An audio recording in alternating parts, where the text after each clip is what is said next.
wabarakatuh.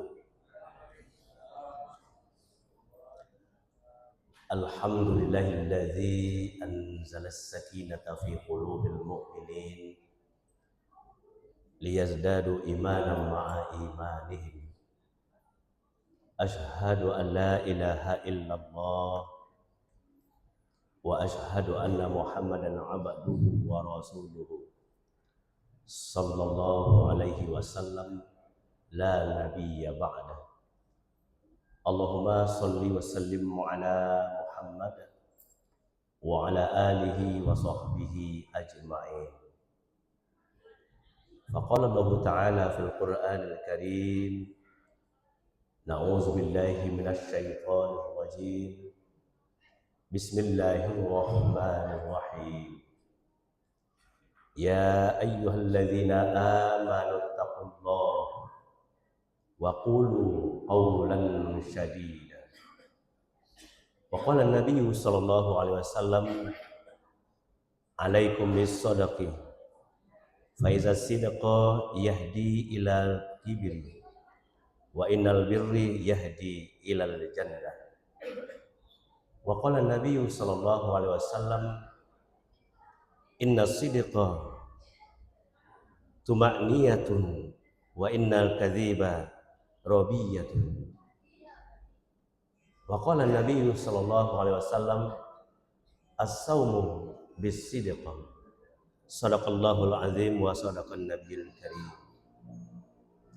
Pertama sekali mari kita sama-sama berserah diri kepada Allah dan kembali kita perbaharui ungkapan syukur kita atas keberbagian nikmat, rahmat dan karunia Allah berupa kekuatan, kesempatan dan yang paling istimewa kesehatan yang sangat memuaskan. Hingga pada subuh ini kita kembali memperkenankan sewan Allah Subhanahu wa taala, melaksanakan kewajiban yang tidak bisa kita tumpangkan, kewajiban yang tidak bisa kita titipkan, kewajiban yang tidak bisa kita alihkan. Karena kewajiban ini merupakan fardu ain buat kita umat Islam. Alhamdulillahirabbil alamin. Sesudah kita sahur tadinya, mungkin ada yang sempat sholat sunat 2 rakaat di rumah kita masing-masing, lalu menuju masjid dengan niat lillahi ta'ala, beribadah dan berubudiyah, sekaligus merajuk ukhuwah sesama jemaah, sholat sunat 2 rakaat tahiyatul masjid, sholat sunat 2 rakaat wudhu, dan sholat sunat lain sebelum sholat subuh, sholat sunat fajar. Kesemua rangkaian ibadah itu merupakan bentuk ketaatan kita kepada Allah Subhanahu wa taala. Di balik semua itu kita berharap dan bermohon kepada Allah Subhanahu wa taala semoga amalan-amalan yang sudah kita kerjakan dan akan kita lanjutkan insya Allah diterima oleh Allah Subhanahu wa taala, dijadikan amalan paripurna buat kita, dibalasi dengan pahala berlipat ganda hingga mampu menyelamatkan hidup kita di dunia untuk menuju hidup yang kekal abadi penuh dengan kesentausaan. Amin ya rabbal alamin. Kita juga tidak luput dari khilaf salah dhaif. Karena di pundak kita masing-masing terletak sebuah kewajiban yang tidak bisa kita abaikan. Andaikan dalam menjalankan amanah Allah Subhanahu wa taala kita tidak seutuhnya, tidak sepenuhnya melakukan kewajiban yang telah diamanahkan kita kepada kita, tentu kita juga bermohon kepada Allah Subhanahu wa taala segenap kekhilafan, kedhaifan berupa titik dosa dan kesalahan. Mohon kita kepada Allah agar diampuni segenap dosa-dosa kita. Jangan nanti kita berhadapan dengan Allah Subhanahu wa taala penuh dengan bergelimangan dosa dan kesalahan tanpa ada pengampunan oleh Allah Subhanahu wa taala. Karena Allah ingatkan kepada kita, wala tamutunna illa wa antum muslimun. Sama-sama kita hormati dan kita banggakan pengurus Masjid Raya Andalas beserta seluruh pengawas, bapak-bapak, ibu-ibu, hadirin sidang jamaah subuh para tamu Allah yang mulia. Selawat bersampul salam kita mohonkan kepada Allah Subhanahu wa taala agar disampaikan buat arwah Nabi Muhammad sallallahu alaihi wasallam dengan lafazkan Allahumma sholli ala sayyidina Muhammad wa ala ali sayyidina Muhammad khataman nabiyyin wa uswatun hasanah. Bapak Ibu sekalian jamaah subuh, ungkapan terima kasih yang tak terhingga kepada pengurus, terutama kepada Bapak Seksi Dakwah yang telah memprogres setiap kultum subuh dan ceramah tarawih diberikan tema ataupun judul sengaja agar tidak terjadi tumpang tindih antara satu ustazah menyampaikan materi, agar pengetahuan kita selama bulan suci Ramadan ditambah sedikit demi sedikit, walaupun hanya sekedar mengingat-ingatkan kembali apa yang sudah lama kita pelajari. Maka untuk tema subuh ini ialah kejujuran adalah akhlak seorang muslim. Jujur akhlak seorang muslim. Bapak Ibu sedang jamaah, dalam Al-Quran surah Al-Ahzab ayat 70 Allah ungkapkan, Na'udzubillahi minasyaitonir rajim. Bismillahirrahmanirrahim. Ya ayyuhalladzina amanu taqullah wa qulu qawlan syadida. Wahai orang-orang yang beriman, kata Allah, bertakwalah kamu kepada Allah dan berkatalah dengan benar ataupun jujur.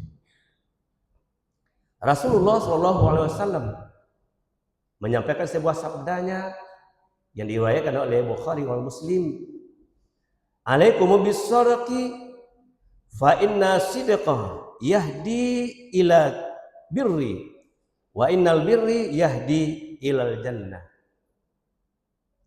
Kata Rasulullah SAW, hendaklah kalian senantiasa berlaku jujur, karena sesungguhnya kejujuran itu akan mengantarkan kamu kepada kebajikan.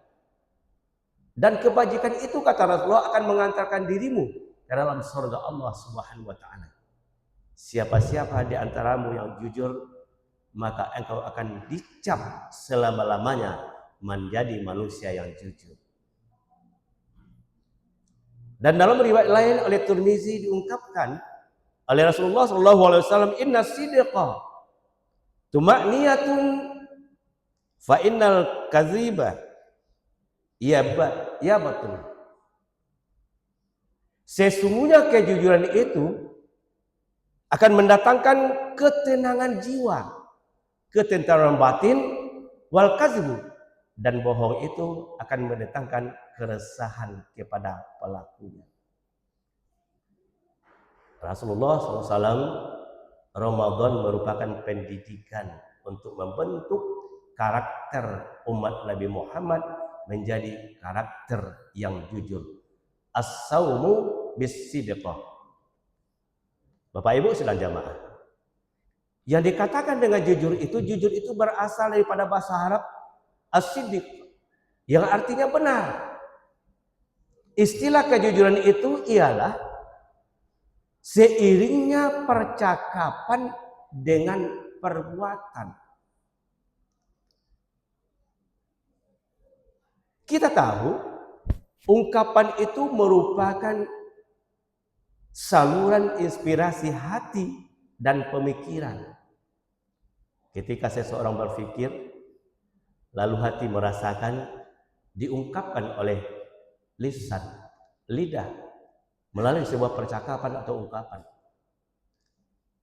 Ketika kejujuran itu ada dalam hati, kolbu seseorang, mengungkapkan sebuah kebenaran yang telah dicerna oleh akal dan pemikiran, lalu diungkapkan dan diucapkan serta dilafazkan, itu sesungguhnya kejujuran.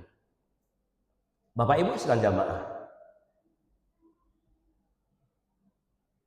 karakter kita umat Islam, umat Nabi Muhammad sesungguhnya yang diharapkan adalah memiliki karakter jujur dan benar.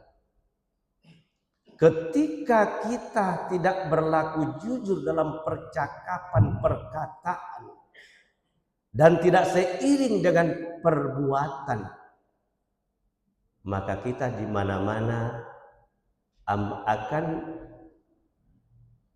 mendapatkan tempat yang tidak sangat layak.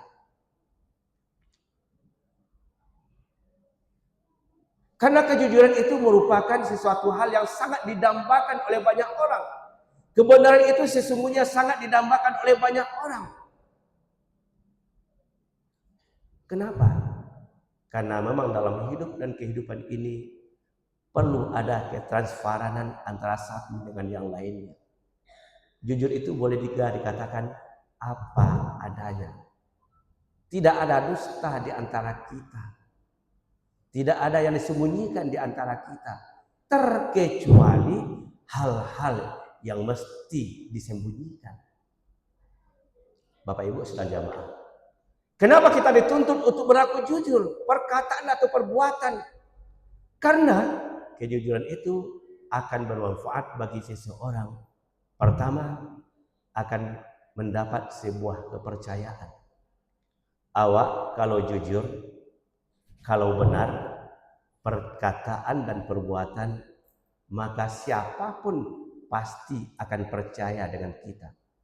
Ungkapan berupa nasihat, pembicaraan memberikan pencerahan, dan perkataan-perkataan yang diucapkan menjadi tauladan dalam kehidupan orang lain. Ketika sudah demikian, insya Allah kita akan dapat kepercayaan di mana dan kapanpun.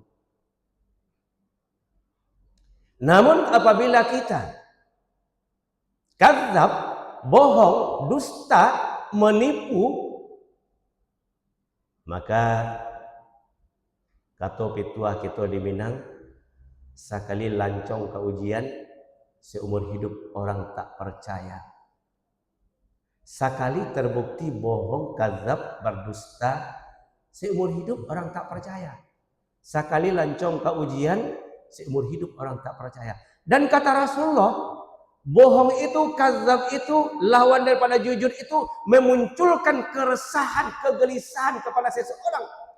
Dikhawatirkan kebohongannya akan terbongkar, kecurangannya akan terungkap, ketidakbenarannya akan terwujud, akan mengapung, maka resah dan gelisah akan menghinggapi pelaku-pelaku kadzab.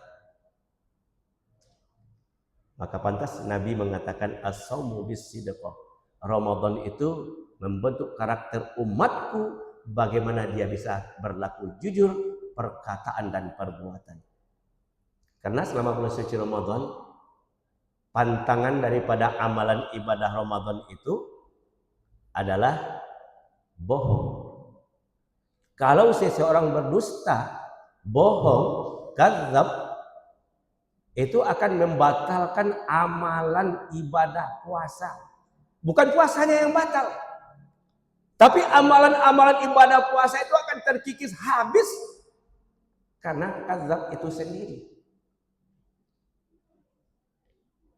Bapak Ibu sekalian jamaah, manfaat kedua daripada kejujuran itu, selain kita mendapatkan kepercayaan di mana dan kapan saja, juga akan memiliki atau mendapatkan kehormatan yang luar biasa. Mendapatkan penghormatan yang luar biasa. Di mana-mana kita dihargai, di mana-mana kita dipercayai, di mana-mana kita akan dihormati. Karena kebenaran dan kejujuran kita. Inilah pakaiannya Rasulullah Sallallahu Alaihi Wasallam, hingga Rasulullah itu mendapat julukan Al-Amin, benar adanya, jujur apa adanya, Seperti dia berdagang, dia akan bicara kepada si pembeli, ini korma yang baru dipetik, harganya sekian. Ini korma sudah 1 minggu, harganya sekian. Beda dengan pedagang hari ini. Coba lah berjalan-jalan ke pasar, balanjo wak. Masuk wak ke sebuah warung atau di tempat-tempat emperan. Kalaupun disorakkannya 3.000, 3.000, 3.000, 3.000. Ketika wak ago, lai bisa 5.000. Modal saya tidak dapat dapat. Ini yang tidak boleh. Kalau Rasulullah nggak begitu. Ini yang kemarin, ini 2 minggu yang lalu. Jangan bicara masalah modal. Andaikan modal kita memang bisa 5.000 itu terjual, lalu kita katakan modal tidak dapat, kalau terjadi transaksi akad, maka akan berbahaya kepada penghasilan kita. Jadi jujur itu merupakan akan menambah penghormatan, penghargaan, kepercayaan kepada kita ketika, di mana dan kapan saja. Dan yang keempat, jujur itu akan bermanfaat bagi kita, yaitu menciptakan lingkungan yang positif. Lingkungan positif akan terwujud, akan terdapat, akan tercipta ketika di lingkungan tersebut akan berada orang-orang jujur di sekelilingnya. Satu saja di antara lingkungan tersebut orang yang tidak berlaku jujur, pembohong, pendusta, maka akan merusak perilaku kehidupan yang ada di lingkungan tersebut. Terakhir kata Rasulullah, jujur itu mendapatkan pahala daripada Allah Subhanahu wa taala. Sebagaimana hadis pertama kita bacakan, kejujuran itu akan mendatangkan, akan menghasilkan kebaikan. Kebaikan itu akan berbuah kepada pahala. Pahala itu yang akan mengantarkan kepada kita ke dalam surga. Oleh sebab itu Bapak Ibu sedang jamaah subuh para tamu Allah yang mulia. As-Shaumu bis-Sidqah tahun ini, puasa Ramadan tahun ini, kita berharap dan bermohon kepada Allah Subhanahu wa taala, tentu ada semacam perubahan pada diri kita untuk menggiring karakter kita kepada menjadi manusia-manusia jujur, manusia-manusia paripurna, hingga ridha Allah Subhanahu wa taala dan dicap kita sebagai manusia yang sidqah. Ketika sudah demikian, insya Allah ketenangan hidup akan kita raih, ketenangan hidup akan kita dapati, dan keresahan serta kegelisahan akan jauh daripada hidup dan kehidupan kita. Terciptalah rumah tangga sakinah, mawaddah, warahmah, lingkungan yang bersahaja, serta masyarakat yang baldatun thayyibatun wa rabbul ghafur, penuh berkah Allah Subhanahu wa taala dan senantiasa dalam ridhonya. Fa'tabiru ya ulul absar la'allakum turhamun. Wassalamualaikum warahmatullahi wabarakatuh.